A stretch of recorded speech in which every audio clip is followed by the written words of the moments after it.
Kia ora everyone, and welcome to our webinar on animals and emergencies in Aotearoa, New Zealand. My name is Pete Monk, I'm the CEO of Companion Animals New Zealand, and today we're going to talk about something that affects all of us who care for animals, and that is how we prepare for emergencies and ensure the safety and well-being of our pets when the unexpected happens. For the purposes of this discussion, we're focusing primarily on companion animals or pets and that sort of wider stretch into sort of lifestyle animals. And of course, when we talk about companion animals, most people immediately think about cats and dogs, most popular pets in Kiwi homes.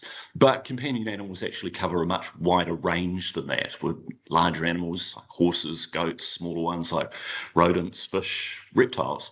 But it's important to note for today's discussion, we'll mainly focus on pets, so we won't be covering anything like farmed animals in particular. Now, today I'm joined by an incredible panel of experts here. Now, Dr. Hayley Squance, a national thought leader in emergency management, and she'll help us understand why planning for animals in emergencies is so critical. Pip Lamb is the Inspectorate Operations Manager South at SPCA, and Pip's going to bring insight from frontline rescue and shelter operations, which we all know are absolutely vital in emergencies. Gina Kemp is the National Animal Welfare Coordinator at MPI, and she's leading animal welfare emergency management and training in New Zealand. And last but not least, Carolyn McKenzie from HUHA, and she's going to give us the shelter perspective and the realities on the ground for animals during disasters. So we're going to cover the why, the how, and what practical steps guardians can take to better prepare and protect their animals. We'll start by exploring why this is such an urgent topic right now. And to do this, I'm going to pass firstly over to Dr. Hayley to share her expertise on the current state of emergency management in Aotearoa and what that means for animals and their people.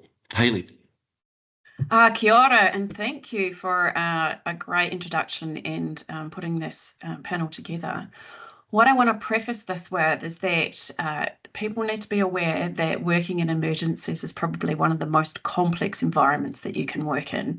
So we try and simplify things, or we can't possibly simplify them. So just have that as a preface, that it is an extremely complex environment that we're working in. And it sort of does uncover some of the cracks in systems that people may not know that are there. So yeah, it's very compressed, very complex. So animals in New Zealand and the inclusion of emergency management, I just wanted to give you a little bit of background in that. So in 2015, animals were included into the National Emergency Management Plan, which is a secondary legislation. So they sit under a welfare function. So realistically, we are sort of in our infinite stages of including animals into emergencies. But in those 10 years, there certainly has been a fair bit of experience. You know, New Zealand is one of the best places to be if you want to experience emergencies. We rock, rattle and roll and flood, and we do everything. But there's also been a fair bit of research in those 10 years. So animals and emergencies, yes, 10 years of research. And I guess the background of this, I was a part of the implementation team for including animals into emergencies in New Zealand, and was able to do a PhD at the same time. So the research is quite action-based. So yeah, real life stuff. So it's great. What we were able to experience during the time of implementation, and no doubt continue to experience, is that I've talked about how animals expose a system that's not integrated. And response, so MPI was nominated as the responsible agency for animals for the coordination of it. But what that, in some people's eyes, that has put all the responsibility onto one organisation.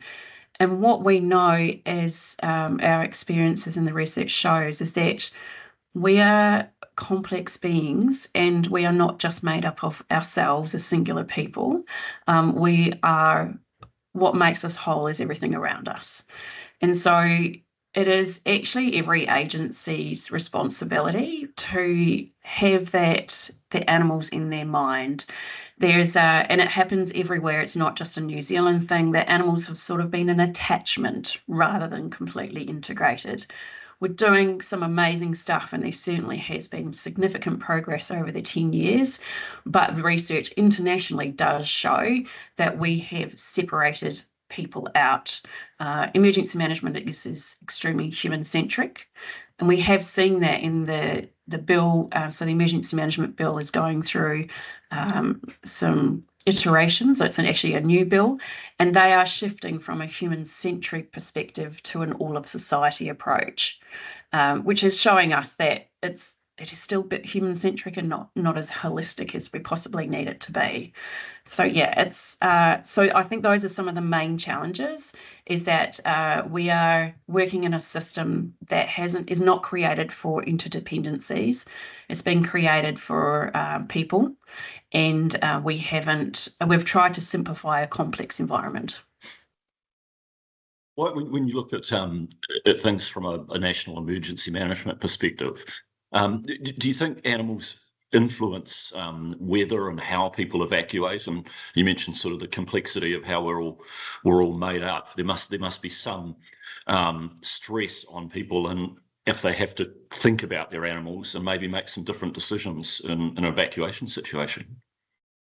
Yeah, definitely. And I guess that's why we have animals included into emergency management in the first place. It was really based on public safety. So people will refuse to evacuate if they can't take their animals with them. They will delay their evacuations. They will break through cordons to get to their animals. And no doubt our other panel members will tell you that they see this every single time. It's a behaviour that happens. And I guess plans and expectations of how people will behave is not realistic. So people will behave in a way that it's around the human-animal bond. Doesn't need to be their pets for the way that they respond in that way. It can be farm animals, it can be wildlife. We've seen it, and we see it time and time again. And when I talk to our emergency management practitioners and our emergency services, just to try and get that point across as to why are people behaving in the way that they are. So when we talk to them, they say that the presence of animals is probably one of the biggest tensions that they have in a response. Quite easy to get the people out of the way, but when there's that human-animal bond, it's quite hard.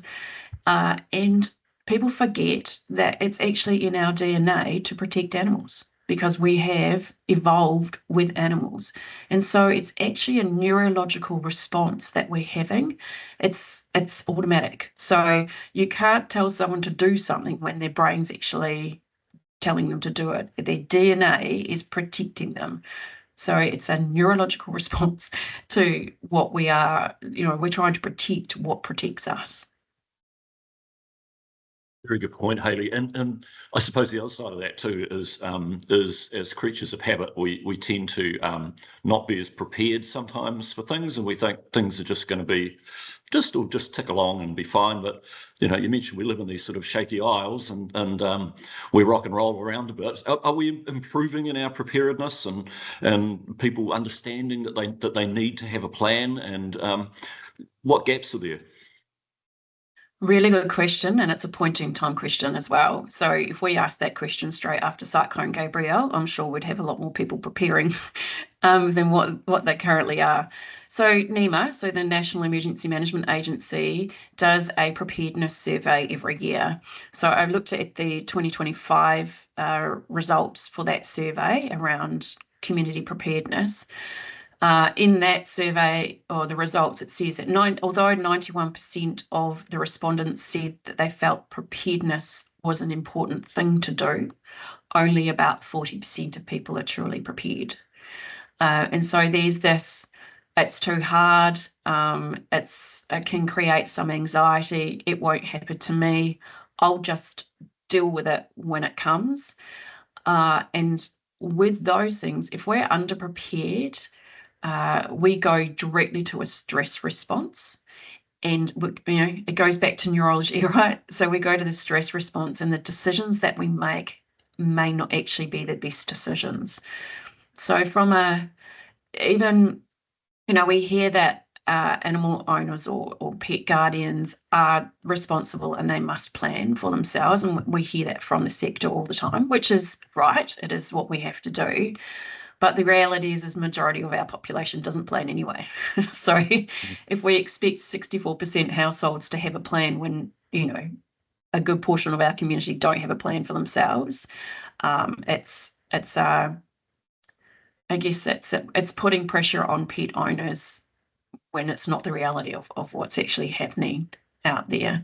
So when I talk to organisations and community members, it's about actually we want to be making some good decisions when the pressure is on.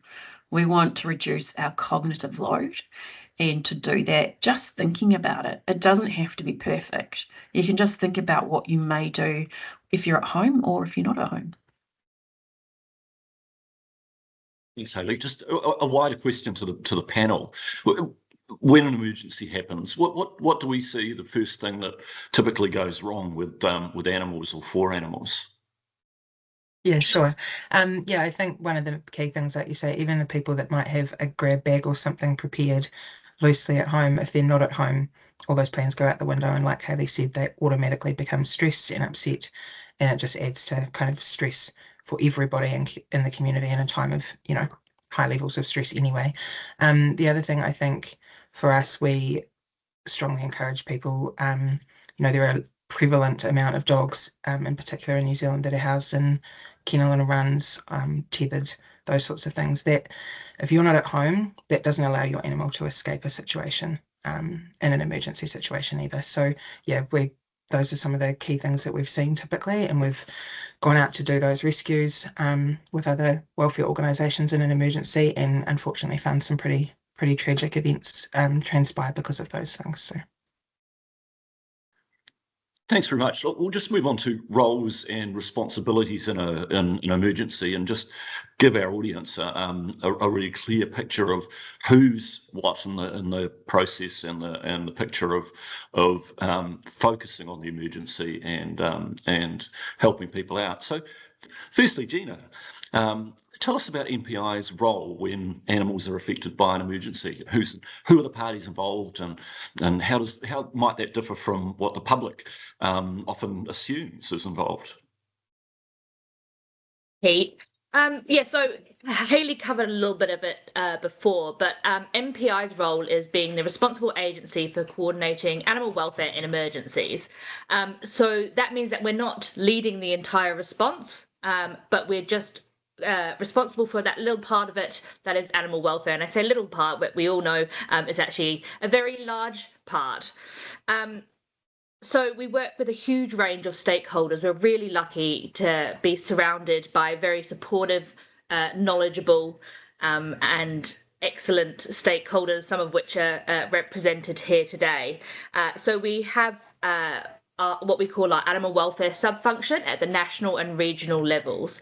As you can imagine, across the 16 civil defence regions and the national, the list of stakeholders is very long, but to mention a few, obviously HUHA, SPCA, Animal Control, Federated Farmers, Fire and Emergency. We have a huge list, and we couldn't do what we do without them. I've got a dog walking behind me, sorry.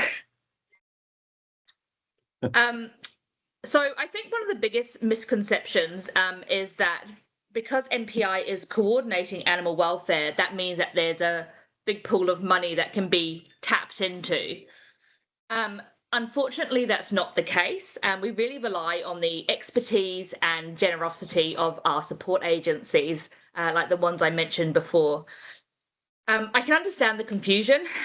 Sometimes you'll probably see in the media that MPI is donating X amount to the response, and that's often viewed as, oh, yeah, MPI's got money to give out, but it's actually a very specific fund for specific reasons, like primary sector reasons, not so much animal welfare and companion animals. So I think that's probably one of the biggest public misconceptions, is what our actual role is, which is coordination.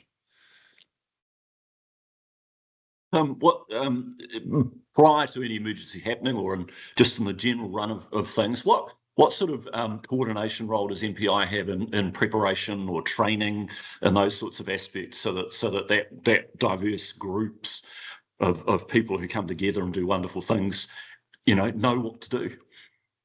Yeah, so I would say one of the most common questions I get asked is when we're not in a response is, well, we're not in a response, so what are you doing?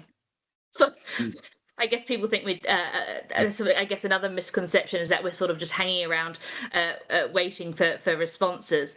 But we're actually doing a huge amount of work in readiness because, as Hayley said, the preparedness piece is so important. Otherwise, people are immediately going into that stress response. So some of the things that we've either completed recently or in the works are developing a training program for animal welfare inspectors, which will give them a base level understanding of animal welfare emergency management, working with training organisations to develop 3 new NZQA skill standards training that we contributed to last year. We launched an animal welfare emergency management course on the Civil Defence Training Portal. We delivered NZQA unit standard to over 250 students, free of charge. Thanks to funding and support from our support agencies. We've been publishing some free online resources on our website. Hayley herself has contributed to a lot of those, but we're bringing out some new ones like a local animal welfare coordinator guide and a quick guide to animal sheltering. We have regional animal welfare plans that we're reviewing, contributing to needs assessment processes, contributing to legislative reforms, and also talking with our international counterparts to find out how's it going for them, what can we learn from them, what can we teach each other. So the list is quite long, but yes, we're certainly busy in readiness and trying to further the animal welfare program here. Thanks, Gina. Look, that just shows there's a tremendous amount of things that are happening in the regular course of events, and yeah, nobody's just sitting around waiting for the alarm to go off and for emergency. And that's the coordination and all the resources and all of that stuff and is phenomenal. Tell you what else is phenomenal is the work of SPCA as one of the parties that gets mentioned, and on any given normal day has plenty to deal with companion animals in our communities, but in emergencies really steps up even further in amazing ways. So a question to you, Pip, just in terms of SPCA, just give our audience an appreciation of all the things that you have to think about and do. Yeah, sure. I guess when a major weather event hits or an emergency hits, we connect pretty quickly with MPI as that lead agency, but we do work alongside civil defence councils, other animal welfare groups like HUHA. On the ground, our roles usually consist of sort of helping set up any emergency animal accommodation or providing emergency accommodation at our shelters where we can for animals that have been displaced, providing practical supplies for people, food, bedding, crates, blankets, microchips as well when we can, helping with animal welfare checks, veterinary advice, veterinary medicine, and then supporting reunification of lost animals with their families are kind of the main areas we work within. We also have several emergency response containers stocked with animal supplies around the country now. It's a project we've been working on since Cyclone Gabrielle. We have a mobile one in Kirikiri, we have one in Whangarei, one in Tairāwhiti, Gisborne, one in Hastings and Hawke's Bay, and one in Hokitika on the west coast of the South Island, and one soon to be in Christchurch as well. The idea behind that is that we end up with one of those emergency containers in all of the civil defence regions of New Zealand, so that there's something based, as we learned from Cyclone Gabrielle, when all the bridges wash out and no one can get in the roads, you kind of need this stuff to be there rather than necessarily coming from other places in the country. That obviously costs a lot of money to do.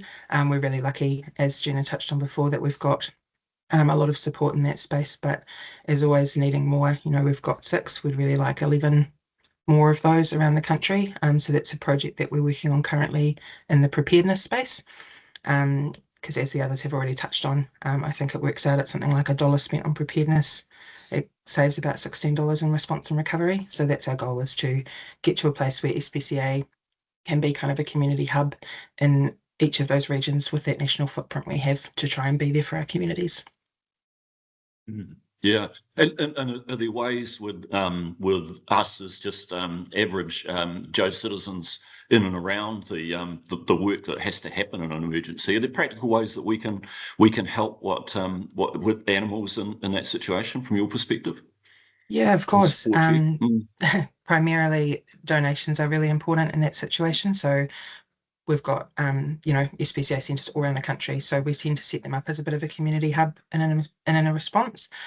So donating things like spare bedding, cages, crates, blankets, dog leads, all of those things are really useful. Time, so there's not always an awful lot of people who want to volunteer their time can safely do in an emergency response, but coming into where HUHA has set up a temporary shelter, or where we've got animals that have been displaced that need attention, walking, care, coming in and volunteering in a safer environment than putting yourself at risk out in the community can be really, really valuable for us. And as always, funding in any capacity is helpful with that. So coming through with extra emergency veterinary supplies, medical supplies and equipment, being able to, I guess, have donations come in that we can then funnel those to where they're needed. Often we do find, unfortunately, with physical donations during an emergency, and I think Carolyn would agree with me, after Cyclone Gabrielle, we ended up with an awful lot of stuff that we then had to manage that wasn't usable. So sometimes actually, if you have any spare money that you're able to contribute, that can then be funneled in the right direction. So then you can make the call in the situation of what the best use of that money is, really. Yeah, absolutely. Rather than us being well-meaning with donating stuff that might end up with no particular purpose and then becomes a secondary problem for you to get rid of. Carolyn, Yes. good time to pick up with you then with your frontline experience with shelters and emergencies, and just some of us who are sitting in our lounge nice and warm when a disaster is going on somewhere else, it all seems quite surreal. But for you, it's absolutely real. Tell us what it's like responding to animals and rescuing them during such disasters. I think it's a lot, and it's happening a lot. So for us, every time you turn the telly on or you hear the news, it's like, oh crikey, something's kicking off again. And then it's a guessing game. Do we respond? Don't we? Can we add value? We don't want to be disaster tourists and just turn up at everything. It's really important to add value. So for us, on occasion, we're deployed by MPI, which is amazing. They say, stand by, we're going to need you, off you go, and give us such amazing intel. But sometimes we're called by the local agencies or local council, or even local rescues, who say, this is getting too much, can you come in and help? So for us, it doesn't matter what level. We're happy to go in and just help get wet dogs out of kennels, or we're also happy to go in and build a shelter. But I think that the main thing is that every situation is different. So we never go in with a preconceived idea of how we're going to respond. And it's good to be strategic and really think about what that community needs and the best way to support them. So for us, every situation is completely different. But some of them are mammoth, like Richmond fires. We ended up building a shelter that housed 957 animals within 3 weeks. So it was epic. Yeah, it was the first one that had ever happened. No one predicted it.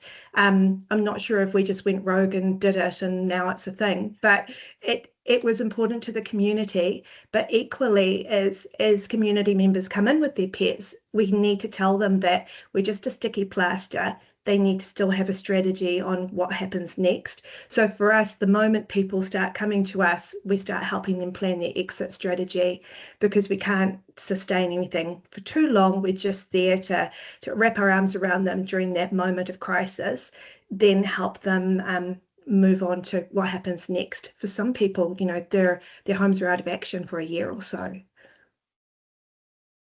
And yeah, and I suppose in that whole situation too, you've got people making decisions, and Hayley mentioned this earlier.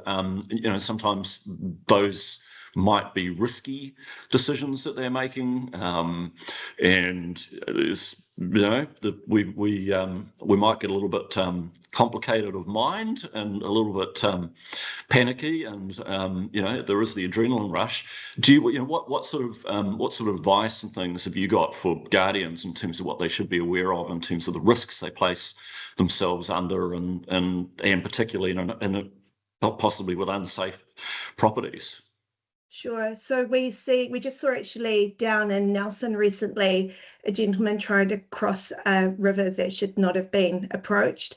And it was terrifying, and he was popping it on social media, and we were just like this. It wasn't safe and it wasn't okay. But for him, those animals, they actually weren't his animals. They belonged to a lady who'd asked for his help, and he just felt he needed to get to those animals, and that no risk was too bad. But people do put their lives at risk. It's scary. Then on the flip side, you get people who've had no warning. Cyclone Gabrielle, we had people who just had no warning. No matter how prepared they were, no one knew this was coming. And, there were lives lost. There were people stranded on roofs for a long time. There were people helicoptered, and there was no way of them getting their animals prepared in time. So I know Pip had to go in and you'd got the 12 dogs out, Pip, that were in a shed. So that family, they had 12 dogs chained. So as Pip said, those dogs could have drowned, but the chap had managed to get his dogs off the chain into a garage, spray paint on the front, or maybe you spray painted on the front of the house that there were dogs inside. The family were airlifted, and then Pip's team went in, got those dogs, brought them to us at the shelter. We wrapped ourselves around them, and we have a vet team ready.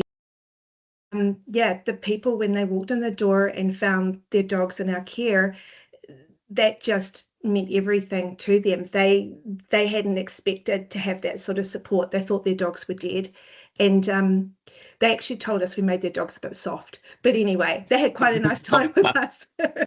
We wrapped around. What's quite nice with the shelters is we also wrap around like the PIMS people or the emergency services who just need a break. They'll come and walk dogs for us in the shelters. So it's a true community wraparound. Everybody definitely does care about what happens with these animals. But for the owners, they had a moment where they could go back home, breathe, work out what happens next, and then knowing that their animals are safe. And then as far as the long-term care, we actually built them new facilities for those dogs on stilts and said to them, we're not giving you dogs back until we've built you something that means that this won't happen again for you. So it's a whole big wraparound.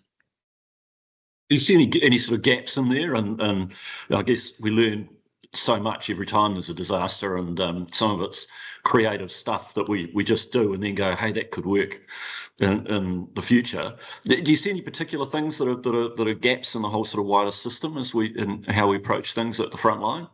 I think the hard thing is for years, because we've been to, I think, 24 major events now as HUHA. We just turned up to the first one, which was the 957 that we sheltered. Now we're invited, which is great.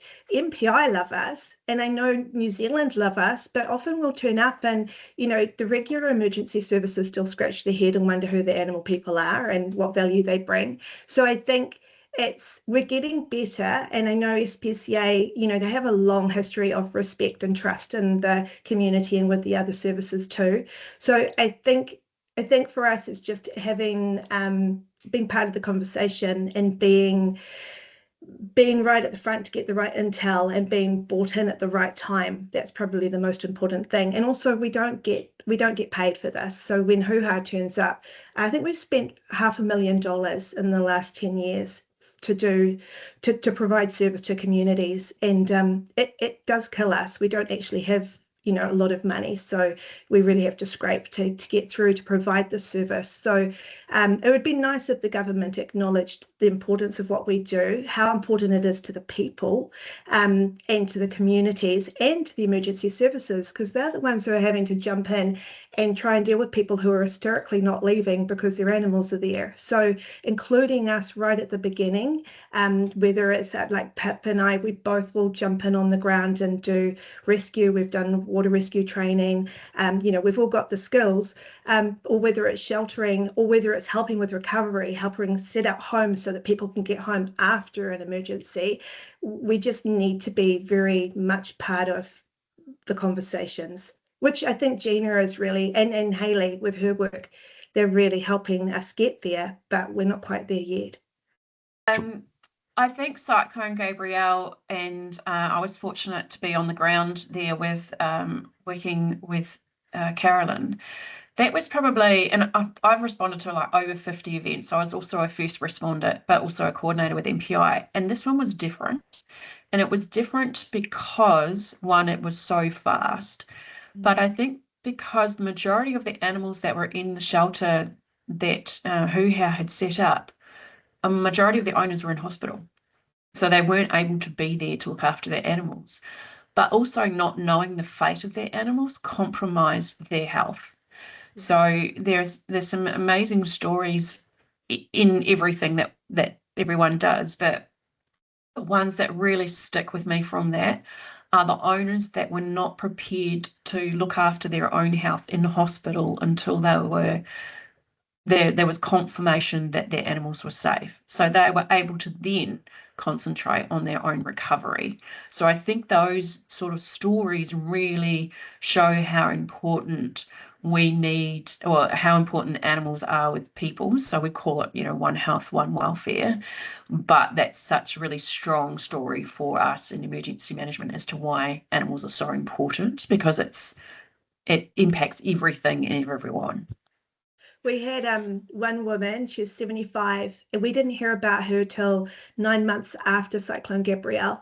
She swam 50 horses through floodwaters during Cyclone Gabrielle in Auckland, and she was 75, and then she continued to live in a shed with no fencing. Her horses were breeding. It was a bit of a mess, and there were subsequent deaths of the horses after the event. We got called in for a welfare check 9 months later, and her health was in such a state, her horses were in such a state, and so it took us about 5 months to try and sort of fix that situation with the help of MPI. But it's not even just the event, it's what happens after the event as well. It's huge. It's really, really huge. So being prepared is really important, and us turning up is really important. But the problem is no one knows how these things are going to go and how people have been affected. And for us, we might know there's an event, but Cyclone Gabrielle, we started in Auckland, we ended up in Hawke's Bay, and we had to split our team, and then our team was overwhelmed and tired too. So I think where we're heading is the more the events happen, the more the important work that Gina does with her education and Pip and her team do with their containers. And we've got 3-4 containers down on the ground at the moment too. And then obviously Hayley with the research and the important input she gives. It's just, we never know where these things are heading, and we can't all be everywhere at once. So teaching people to understand every scenario and how they can cope and what they can do is really important. So this is very important too. So thank you. The other thing what also Gabrielle showed is isolation. So the events that we're having, certainly the ones that we plan for, these catastrophic events from the earthquakes, is that there are going to be pockets of isolation for communities, and it's going to be for an extended period of time. So people may think that the cavalry will come and arrive, and the Carolyns and the SPCA will come and arrive, and MPI will come and arrive, but there is actually no access. There is no comms. And so communities have to be prepared to look after themselves. And I think that's the really big picture thinking here, is that this is our reality and it's going to continue to be our reality. And I think, if we can make some changes, having things like veterinary medical supplies be allowed onto helicopters going out to those rural communities. We were getting the intel from MPI, discussing it with Carolyn, putting together these care packages, driving over to meet where the choppers were flying away and being told we couldn't put our supplies on because it was only human supplies that were being travelled out to these rural communities. So that was really difficult, I think, for all of us to know that we had the ability to help but couldn't actually get it there. It was really challenging. I think, and I think all of what we've been talking about here kind of ties back in with something Hayley mentioned earlier around how animal welfare needs to be part of pretty much all aspects of the response. It's great that we've got a sub-function, so animal welfare is recognised, but in some ways what it makes happen is we get siloed, right? As soon as somebody mentions there's an animal, that's the problem for the animal welfare sub-function, whereas it needs to be a much more holistic approach, that animals are considered part of the human welfare experience. Hayley, question for you, just combining really both sort of the two arms of things from a research perspective and the practical frontline experience. We're picking up on this whole preparedness thing, seems to sort of float in and out of the whole conversation. But just let's delve into a little bit more about how people behave under stress when animals are involved. And Carolyn, like you've been saying, you know, there might be some silly decisions that are made in terms of looking after an animal before one's own self, perhaps.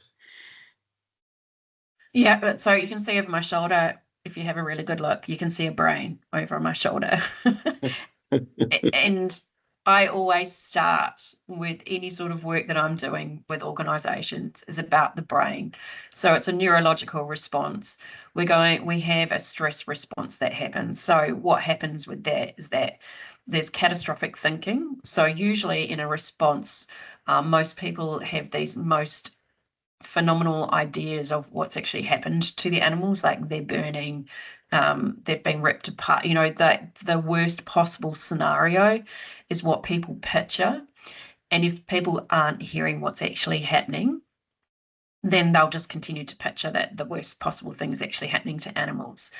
And with one of the research, whilst I was doing my research, I had interviewed multiple people. And I know we're not talking about farmers, but I think this quote is really important. When I was talking to a farmer about their recovery, they said if they knew what was going on in the background, they wouldn't have felt so alone. And so I think that's important that people understand that there is a whole machinery working in the background. It's people aren't being forgotten, but we may not be very good at articulating exactly what we are doing because we're really, really busy doing it. So we always had the mantra of seeing is believing. So if people can see what's happening, then they'll understand that something is going on.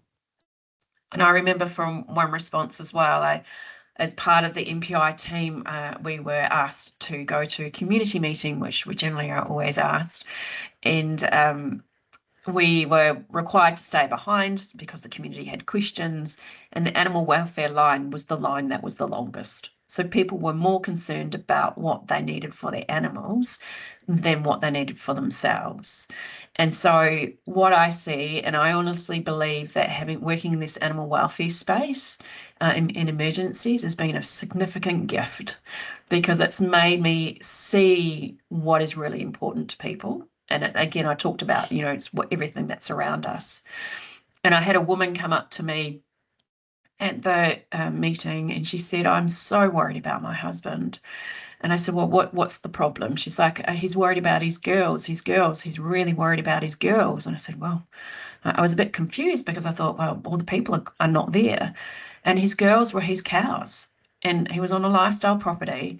He hadn't seen his girls, and he had the picture that his girls were dying in not a nice way. And so that had a significant mental well-being. She's like, I am really worried about him. Like, I do not know what he's going to do. So what can we do to help him? And the seeing was believing. So we were able to put processes in place to get him to be aware of what was actually happening. And at one point, and we don't do this all the time, but it was a specific case where we were able to get that person on a helicopter to actually see that his girls were okay. He wasn't going to be able to get access for some time, but his girls were okay. And I think that is it just shows you what actually happens to the community. The blessing that we have as the animal people is that because they want to come and talk to us first, is that we're able to be that conduit to the community. So we can not only just ask the questions about animals, but it's our foot in the door to ask questions about how they're actually going. And so we can gather that information for the other agencies and say, well, this is what we're hearing. So I do believe that although this can be quite a challenging place and space to work in, it's a real gift for us because it's we're able to use that human-animal bond to actually have a significant impact to our community. But we also need to be aware that that is something that people need to be aware of, that that's how they're going to respond in an event if they don't have plans in place. And it's a really interesting kind of dichotomy, isn't it? That we've got people who just absolutely love their animals, and yet we don't seem in many situations to be as prepared to, we're showing that concern when a disaster happens, yet we don't perhaps flick the switch on the fact that we could ameliorate that, we could improve that situation by being a little bit more prepared. What gets in the way of preparedness and not caring ahead of a situation as much? I think There's it's so much going on. Well, I also think it's that it won't happen to me. How many times have we heard, I've lived in this town for 50 years and this does not happen here. It's just not going to happen. So we stumbled across a guy, we were doing, sometimes our job is just to go around communities and just check in on people prior to an event to say, hey, can we help you move your stock to higher grounds, or have you got a cat cage? Do you have everything you need? We came across a guy who had sheep and said, oh, can we help you move them? And he was like, no, they'll be right. We're fine. Doesn't happen. It's not going to happen here. I've lived in this town for however many years. Next day, we came through after the event and his sheep were floating in the river dead, and he was not in a good way. So we ended up calling in rural support to wrap around him, and he needed that support. He was racked with just disbelief and guilt. So that and actually, to be fair, even I think one of my team just recently said, oh, it'll be all right, won't it? And it's like, but you can't risk that. We don't know.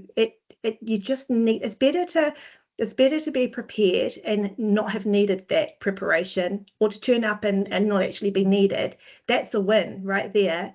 Because if you're not there and it does happen, or if you're not prepared and it goes wrong, then that's something that you need to live with, and it's not good.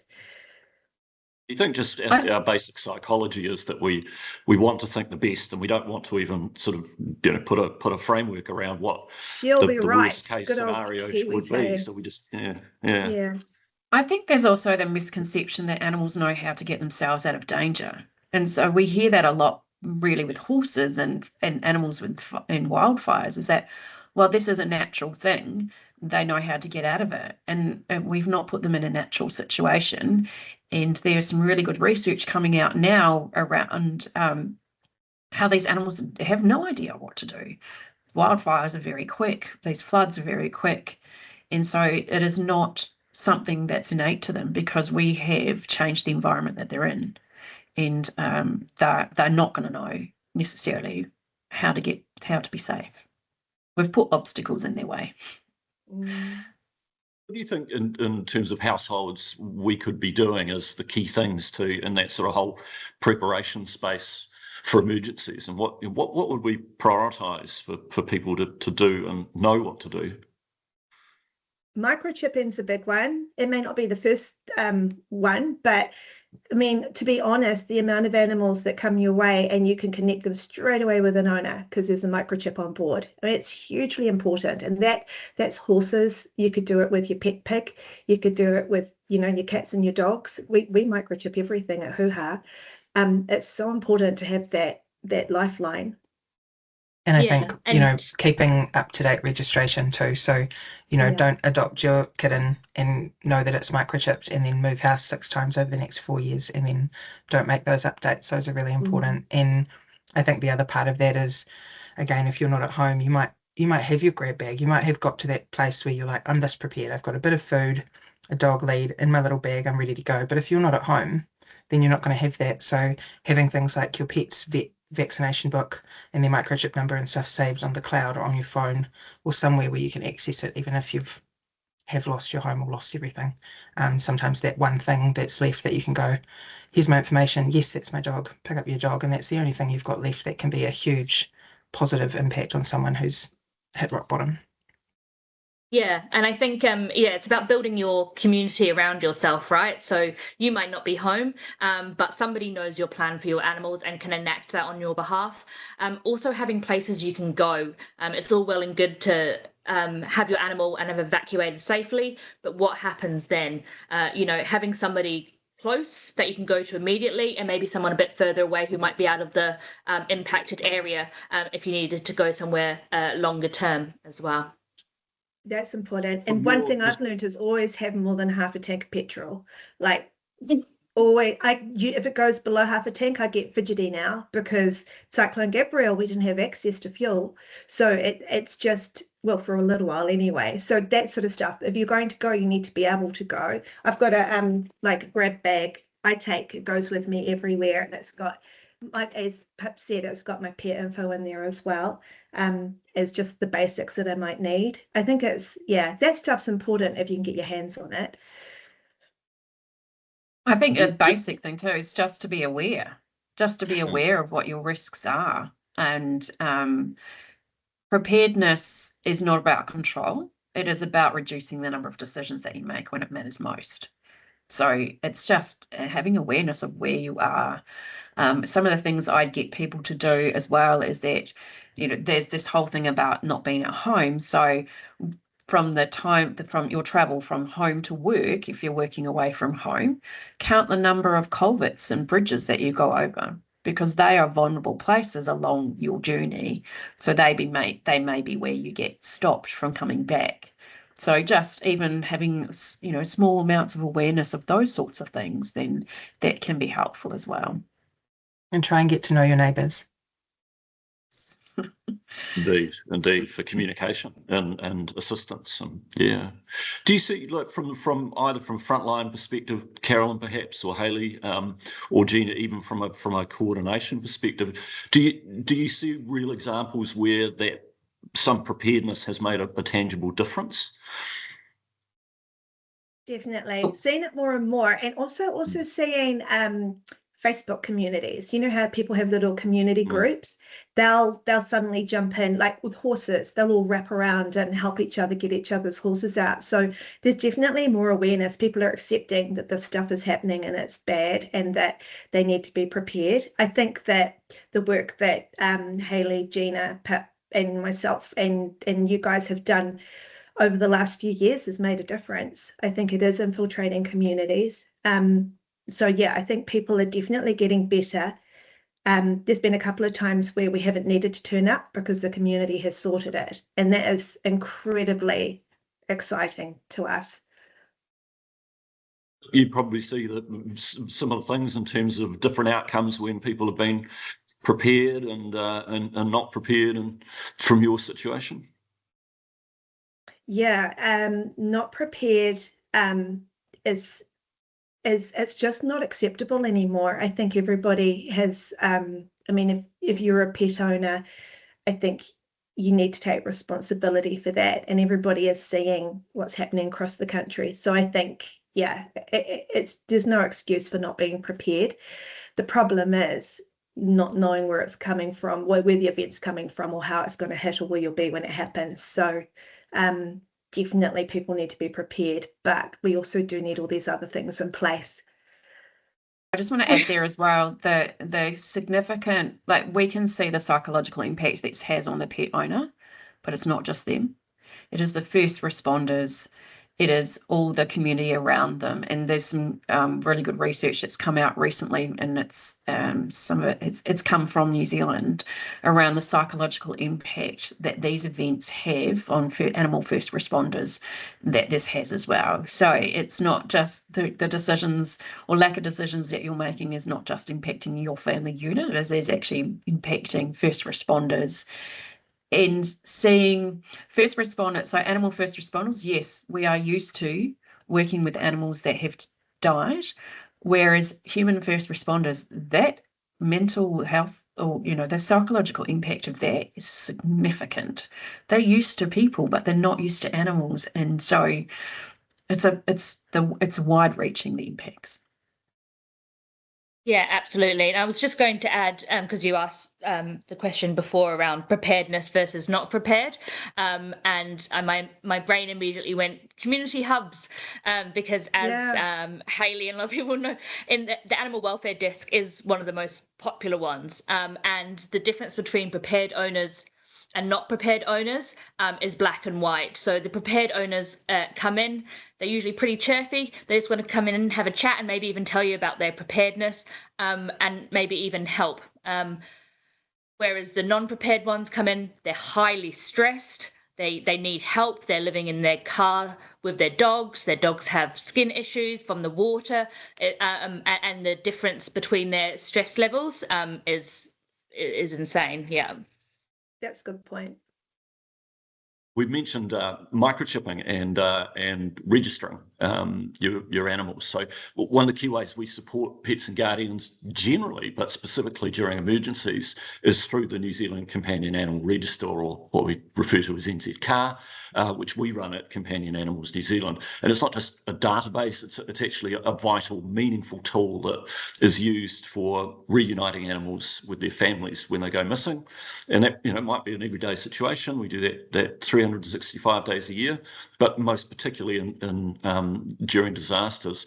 So when you register a pet's microchip on NZCAR, their details are linked to you as a guardian, and that means if they're lost, we can get them home more quickly and safely than if they're just unidentified and unknown. And sadly, look, in cases where an animal doesn't survive, and many of you have seen this on the front line, sadly, but just at least having that information, being able to identify that animal and reunite them with their family can provide some closure and at least the knowing. And we've talked about that, the worried about their girls, just the knowing exactly what's happened and where their companion animal has ended up is beneficial. In terms of reunification, it isn't always straightforward and a wonderful, simple story. Animals may be displaced for some time. Carolyn, you mentioned the 900 odd animals gathered in a makeshift shelter, and it's an overwhelming experience, and there's a lot of animals to deal with, and emotions run high in that situation. What we particularly see the benefits of the Companion Animal Register being that sort of assistance in simplifying that process. Like if out of 950 you can identify 900 of them, and you've only got 50 there that are unknown, then that makes a tangible difference, doesn't it, on both the companion animals themselves and their guardians for best safe outcome.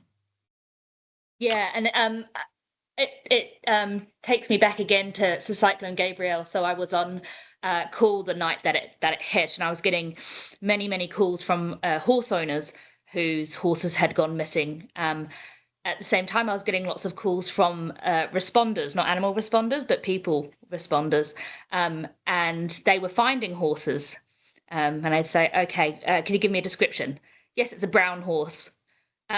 So we all think our animals are very uniquely identifiable, and maybe yours is to you. For most people, it's not. And having a microchip makes it a very, very easy way for owners to be contacted immediately. Yeah, and when the chestnut horse is covered in silt, it's not a chestnut horse anymore. Yeah. No, it's not, and you can't see that it's got a white coronet. And it provides that secondary contact too, I've always advised people to try and have the secondary contact on NZCAR be someone particularly who doesn't live that close to you, so that if something goes wrong, comms are down, something bad has happened, that they can still get hold of someone to hopefully let you know that your pet's safe. And I mention this it's not just a disaster happens. There's a mop up and all animals are reunited. Are there lingering sort of consequences and things to do that from your experience, Pip or Carolyn, that there are things that must be done with these pets who haven't been reunited that extends well after the disaster is sort of blown through? I think we usually work a lot with animal services if we can. If it's a dog, if it's a cat, we work with SPCA, and then they will go about, I guess, trying to find owners 7-day hold. If the animals have been surrendered, there's no owner coming forward because they don't want to. Often we'll take them back with us to our shelter, D6, and then rehome them. But yeah, I think most of them we found along the way were microchipped, or we did find owners for. But do you remember during the Cyclone Gabrielle, there were a whole lot of cats that were getting washed into little areas around the sides of rivers, and people were just finding just huge amounts of unidentifiable cats. And that turned out to be quite a big task. And we don't know if they were colony cats that already didn't have homes, or whether they were just hadn't been microchipped and unidentifiable. But that was a big piece of work as well, and Pip's team worked really hard around that, and we helped where we could, but you guys did the lion's share of that. And it is a long-term thing, you know. While we do typically have a 7-day hold for stray animals that haven't been, you know, no one's come forward for them. Obviously, in an emergency situation, you want to extend that by as long as you can, to give people the opportunity to come forward. But there's a limit, like with everything, there's a limit on how many cages we've got available.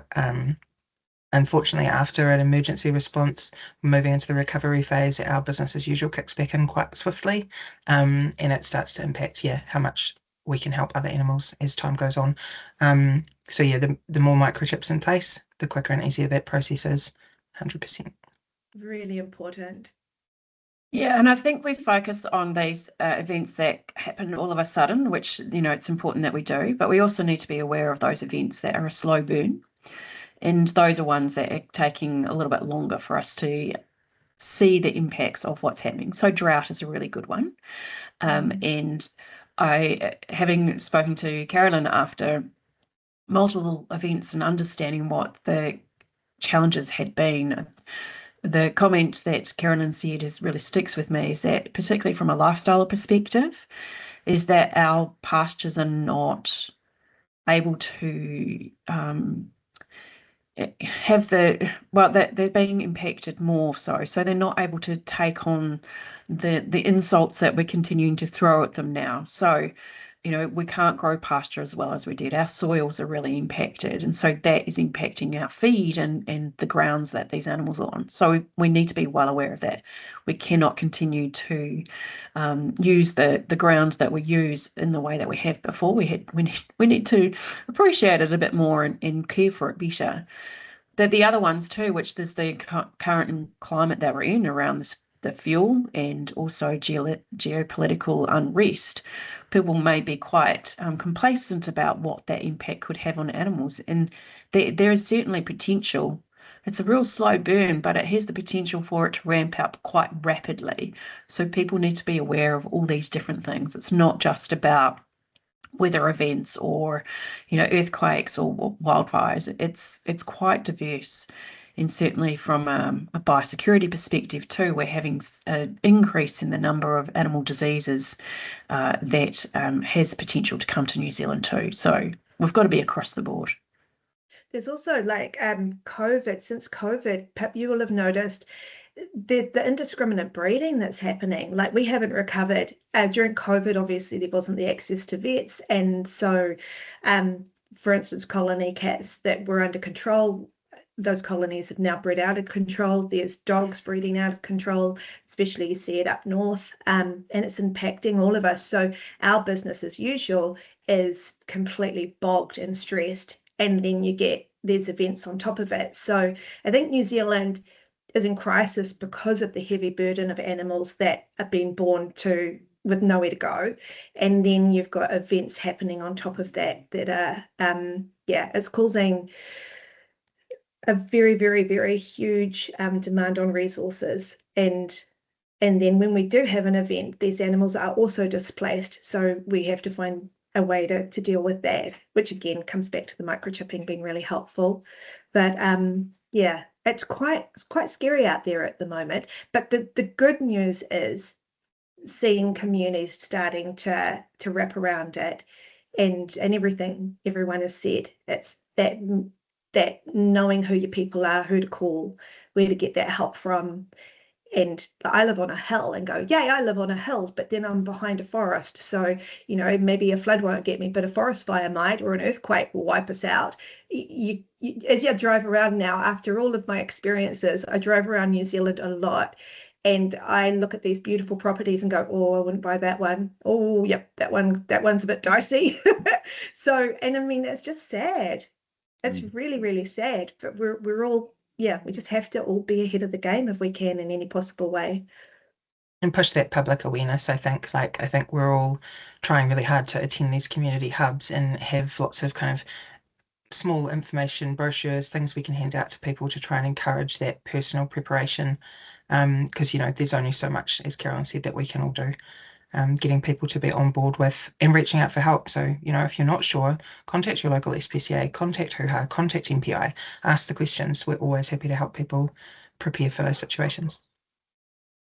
And there's a tremendous amount of work that that everyone in this virtual room puts in during emergencies. But do you see that there's if there are any major gaps? What in a perfect world, what would we do differently, perhaps, in terms of emergencies? You wouldn't need us. And the reality is that everyone is actually thinking about it, and there is no lack of integration across the system. It would be a big, you know, pie in the sky dream that we have. Yeah, you know, FENS and first responders having some concept of including animals when they're doing evacuations, having a bit of knowledge on animal handling, all those kind of basic things that prevent us needing to come in as the ambulance at the bottom of the cliff would be amazing. In the interim, until we get to that place, allowing, you know, some acknowledgement of a bit of policy change and a little bit of openness to reimbursing those NGOs and organisations that come in and fill that gap that's currently there, I think is really important as well. Yeah, essentially this whole space, it functions on goodwill, and that's not sustainable. And we're seeing that it's not sustainable for the organisations that are on this panel or the different, like the private sector. Veterinary practices are actually taking on a huge burden as well from costs. And because they don't fit in policy, as Gina had talked about, a lot of the policy sits around the primary sector, and there isn't anything for other animals. So it's a significant risk to New Zealand that we are essentially using goodwill to be able to deliver these services, and we're not going to be able to continue to do it because of the types of events and how frequent they are as well. Because microchipping is a huge one, Pete. Like, you know, Cairns and SPCA worked together after Cyclone Gabrielle on those equi-chip campaigns to try and get more people, you know, just Tom, Dick and Harry around New Zealand that have ponies and their kids do pony club, and we want those animals to be able to be identified. So we're all having to come in and fill that space when perhaps there's options that the government could look at to kind of assist in that area. Yeah, there are certainly things that can happen at both ends of the entire system, really. At a policy level, the Emergency Management Bill number 2's gone through select committee. We and a lot of other organisations have made some robust mention in there of the need to have animals not just treated as property and considered property in legislation, but as sentient creatures. We want some thinking at a policy level that really helps impact, and that may then flow into funding. Perhaps it may flow into other government and local government resources to have things in place for better outcomes. But also, we're seeing the opposite side of that, which is that us in the situation, as guardians, we can make a tangible difference by being prepared, and that reduces, like you've been saying, Hayley, it can help us get our heads straight, reduce stress. And that also then helps reduce stress on the whole system that we have of the likes of SPCA or HUHA coming in and doing so much work on top of all the other work that you have to do of a day. And if we can reduce at either end of those, legislatively or just in our own households, reduce a bit of pressure on the middle, I think that can help. Certainly from our perspective as an organisation, we're a connector, we're a bringing together of ideas, and that's the underlying layer of that is the New Zealand Companion Animal Register, and we want to see more of that stuff happening. We've Guardians may not know that there is in the biscuit tin of members' bills, there's one about cat management at the moment, and we're hoping that stays in the biscuit tin or gets reintroduced after elections. And what that would do is it would make cat microchipping mandatory, and I can see immediately the benefit of cans and the New Zealand Companion Animal Register having more of that information available for the cats that have been washed downstream or something and unidentifiable. If we can solve that problem a little bit, then that would reduce stress on the whole system and reduce stress on people in sometimes very, very tragic, very sad, unfortunate outcomes. Final question. Let's do a round robin. What do you think? What's one thing you wish we as pet guardians in New Zealand understood more about emergencies and animals from your vast and different experience? Who's going first? I will. I was waiting for you, Hayley.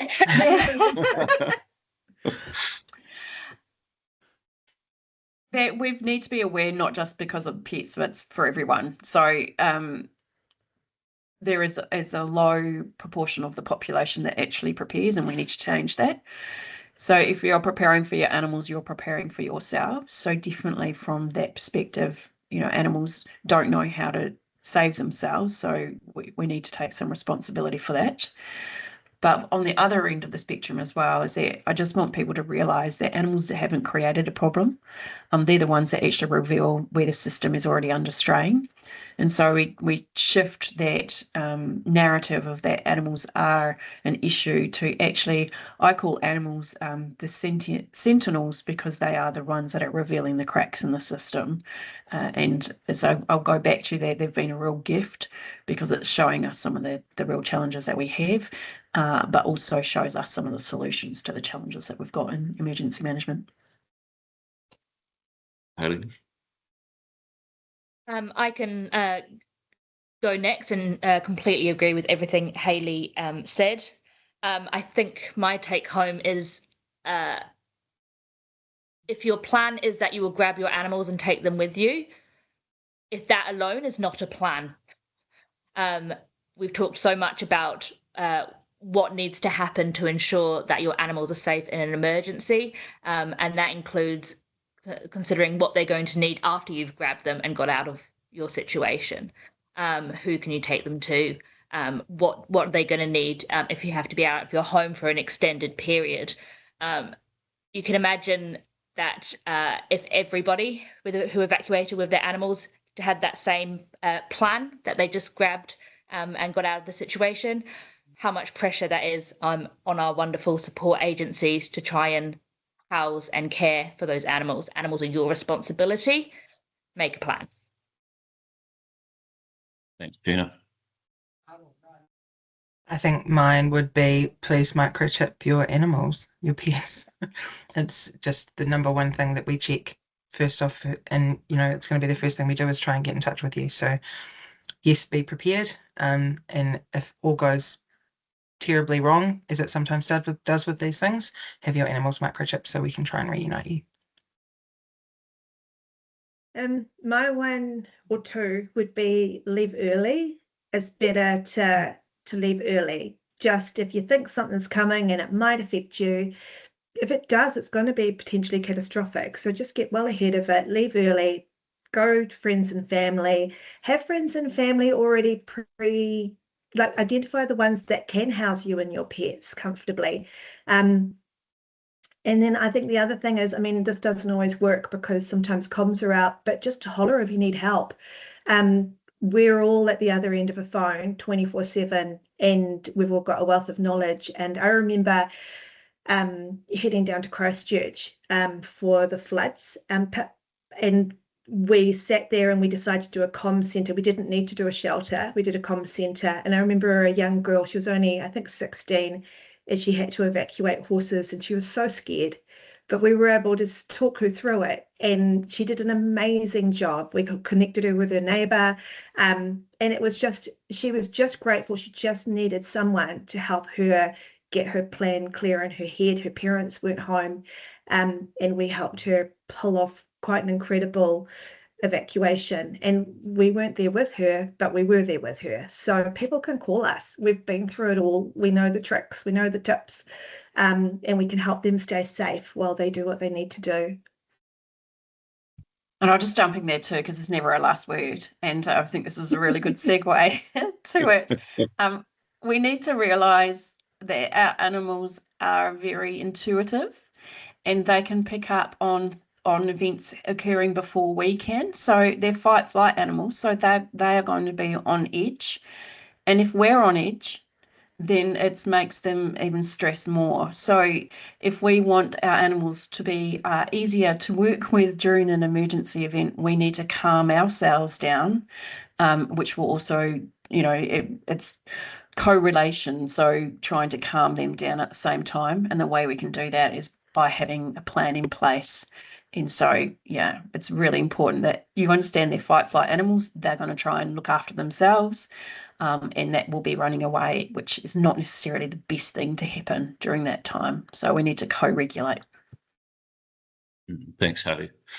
Yeah, I mean, my summary really is your preparedness is key. Having a grab bag like you showed before, Carolyn, having vaccination booklet in there, having a lead, having just some of the basics is one part of it, and we can all do that quite quickly and effectively and have it ready for what's becoming more of an inevitability than just a chance these days. But at the other end of it, as you raised, Pip, and is very dear to our heart, running the New Zealand Companion Animal Register, microchip your companion animals, and don't just do that. Remember that the details need to be on the register, and that they need to be up to date.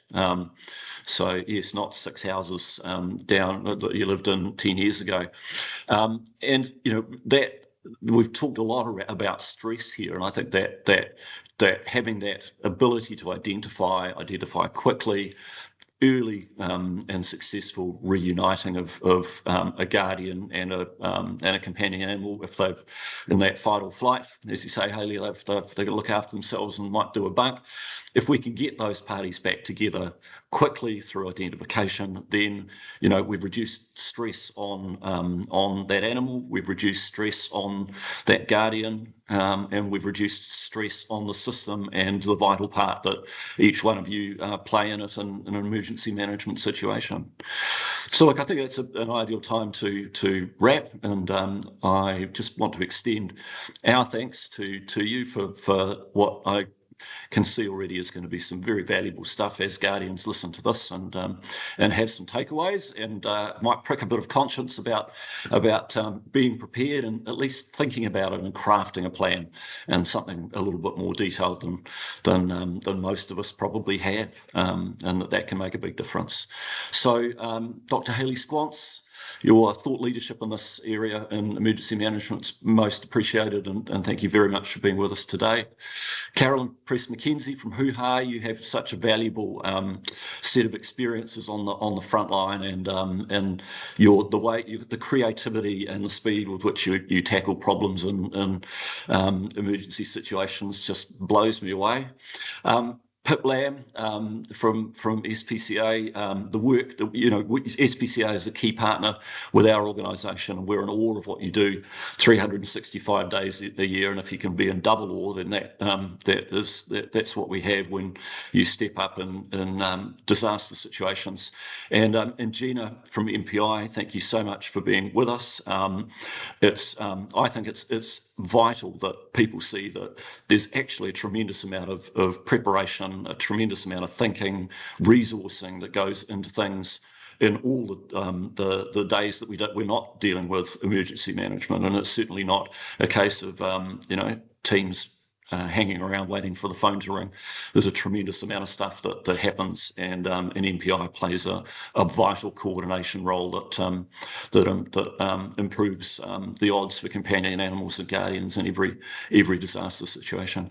So thank you all for being with us today, and to you as guardians, the final reminder: microchip, register, have a plan in some detail, and we can improve the outcomes for us all.